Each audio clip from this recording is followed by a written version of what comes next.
Nokia X7 expected second quarter 2011.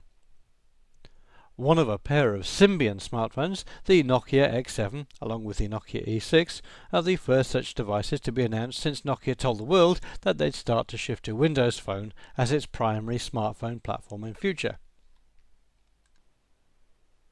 The entertainment-focused Nokia X7 is certainly an interesting device, and if you're a Nokia fan, it's almost definitely something that you'll want to get your hands on.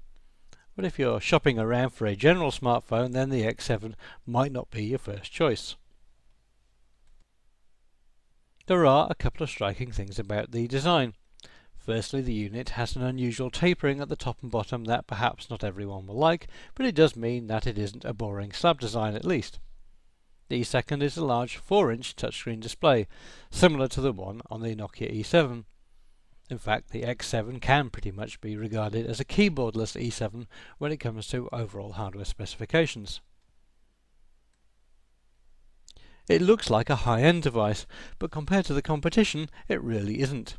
That 4-inch AMOLED display looks impressive, but the resolution is only 360 by 640 pixels, well short of the 480 by 800 pixel type panels that similarly sized rivals have. And although we're not 100% certain, we think that this shares the same 680 MHz ARM11 CPU found in the E7, and despite the highly efficient Symbian OS, this isn't really a patch on the 1 GHz plus and sometimes dual-core processors found elsewhere. It's a heavy device at 146 grams, but then there is a high quantity of steel in the case design, plus a Gorilla Glass window on the screen to protect it from damage. It's not too big though, measuring 120 by 63 by 12 mm, and inside is a fair-sized 1200 mAh battery, quoted as giving 4.5 hours talk time on 3G and 18-day standby. The X7 is a 3.5G device with download speeds of up to 10.2 megabits per second on HSDPA and 2 megabits uploads on HSUPA. It supports all major 3G bands, plus quad-band GSM and 802.11b, G and N Wi-Fi. On the back is an 8 megapixel camera capable of 720p video capture at 25 frames per second. There's an FM radio, GPS plus an updated version of OV Maps, a micro SD slot, an 8GB card is supplied in the standard sales package, and Bluetooth. There's a connectivity cable and stereo wired headset in the box too. The software has been given a significant upgrade with a new version of Symbian called Anna, which will also become available on the N8, E7, C7 and C601 handsets. This is a more polished OS than before, with more features to support social networking and collaboration tools.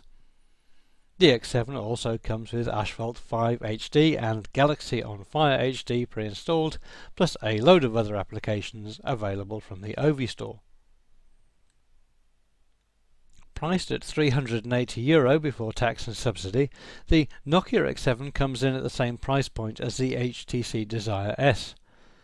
The Nokia has a better camera, larger screen and more interesting case design, but the HTC has a much higher resolution panel, a faster processor and the advantage of the huge number of applications available in the Android market. We suspect that given a choice between these two phones, most potential customers would choose the HTC. Nokia say that the X7 should be available during the second quarter of 2011 in dark steel and light steel colour schemes.